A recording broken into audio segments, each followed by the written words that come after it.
give them credit where credit is due, so you can't have it all row or one way, you've got to have it both ways. So there's the box. We'll have a look inside. Right folks, so we'll have a look inside then. This isn't going to be a full-on review. At this stage it's going to be a bit of a look, just to see if everything's where it should be and in reasonable order. What I do find when I do look at stuff, when you go back to it you spot something else. But I have already done a bit of a review on this one, not perhaps a full-on review on one of these, and that's with the Meccano 8257 Ferris wheel video, sort of a twin video if you like, a doubled up video.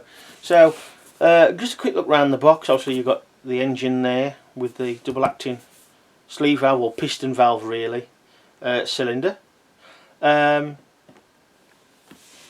If this is the same as inside as for the other one of these I had, and the Samson, they're all well packed, really well packed, as indeed was the Showman'S special, the what was it now, the Samson, really well packed. SP2s are really well packed.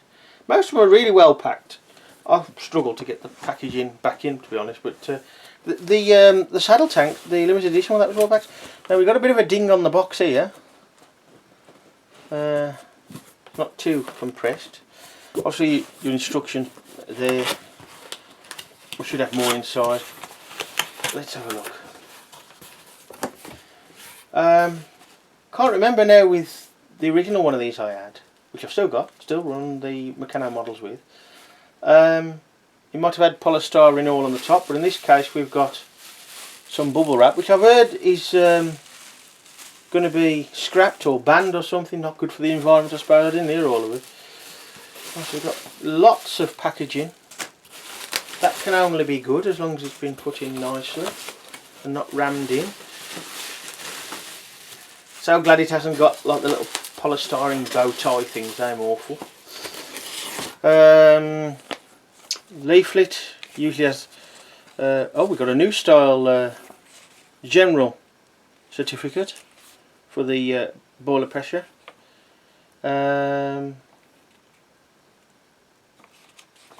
We've got safety valve pressure, the different locos, the different stationary engines, the boiler volume, the maximum filling, the pressure release valve in bar. Don't think everything's on there, because this one is a 40 psi model. There's your leaflet showing you how to fit the roof on, which is slightly different with the dynamo on the front, and then the usual poster. Right. One thing that this one won't have, unless they've been really nice and spotted it who it's for and done it for me, won't have the exhaust via the chimney, which I paid extra for on the other one. I'm going to have to do that myself, which really is just a little elbow of copper tube, small hole drilled in the cylinder face, and a bit of soldering. I should be able to do that, because you didn't have to do that. I dare say I shall have to solder up the original exhaust to make it work, unless I leave it and so I've got both working.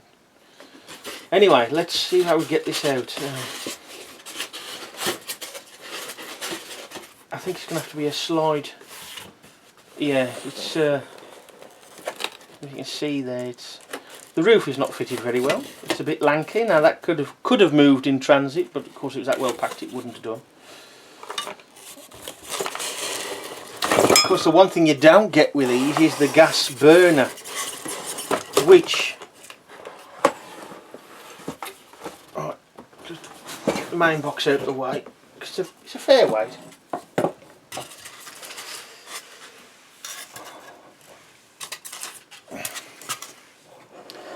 So, what have we got? The usual. Let's have a look. Well, there's a couple of things. See, that hasn't been fitted in correctly. There is no pin.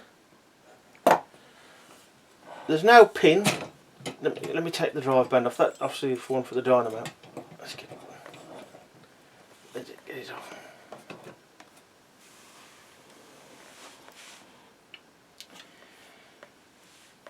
There is no pin, a locating pin there that should fit into the smoke box on top.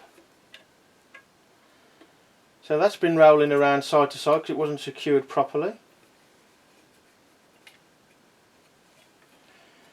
There seems to be a bit of marking there around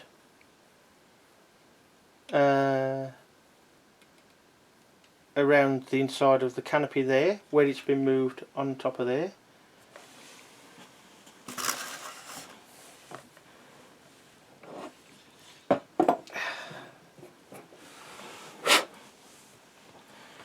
There's marking on top of the smoke box again, probably because it's been moving round on top of that. I don't know if you can see, you might be just able to see that there, just there.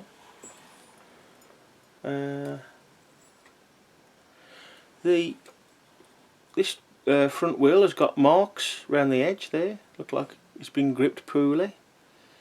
Again, you may not be able to see that, but just around the edge there. A slight on that one there. The rear wheels look okay. That one does anyway. It's true enough. I'll take off this.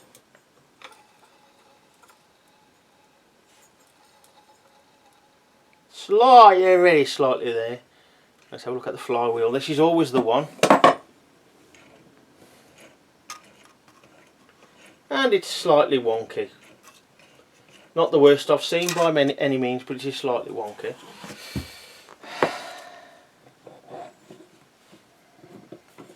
This is awful. Look at this.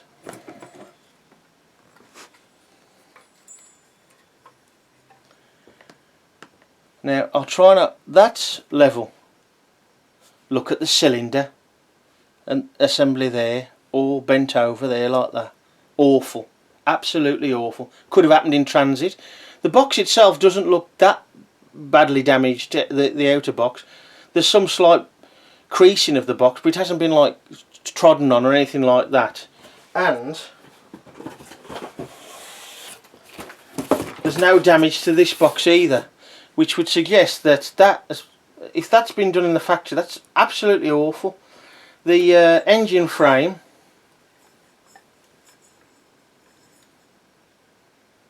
appears to be slightly on the kilt, but rear to front it's pointing down. And look at the state of that piston there. I don't know if it's best if I put it back on the table.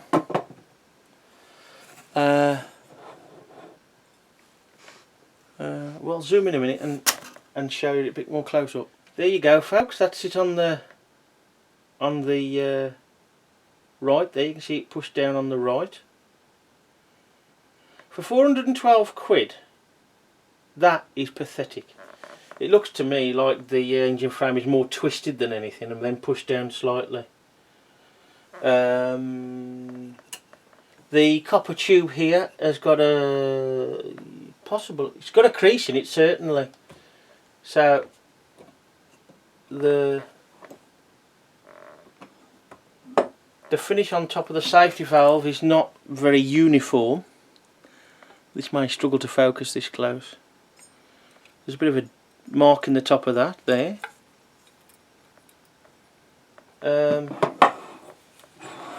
It's going to have to go back. I mean, that does run smoothly enough, but something's not right there. It's so forced down and to the right. I mean, how the hell does that pass? I mean, it cannot have been damaged in transit, because the roof would be really badly well crushed. So back it goes, and it's the last one I'll buy. It's awful. It's one of the worst things I've seen, to be honest, and I've seen some bad stuff, or poor stuff, and this is shocking. I mean, how does that get passed? Talking of passed, let's have a look at the back. Made 26th of June, so it's a fresh one. And there's the pass certificate, or the test certificate, or check certificate. And there, whoever SKR is, I ain't got a clue who that is. But awful, absolutely awful. So I'm afraid, you look at that there, it's going back. Now, I'm no expert in packing, but it looks to me like these have just been thrown in the bottom. The fuel should go up there. That's obvious, even I can work that out. Now, if that goes up there, let's move the handle out of the way. If that was put in there, how the hell can it get down there? Look, it can't come out. It cannot move. You know, you have to push it round to get it anywhere near up there. I mean, it's like, obviously, I don't think they care anymore. They just care. They might as well go bust now, because it's so irritating. And bear in mind, this is a lung service award. Now, I knew there was a chance that something would be not right, but something on this scale, that cylinder is awful. I'm just going to put it back the way I found it, really. And then it goes back. So folks, trying to put it back in the box and try to secure, I have secured the roof properly with the bolt or screw underneath there. Can you see how twisted it is? What chance has it got? I don't know whether somebody's put packing in that hard that they've bent it, but it takes some doing, I think. It's quite a well formed engine frame. So yeah, what can you say? What can you say that's not a swear word?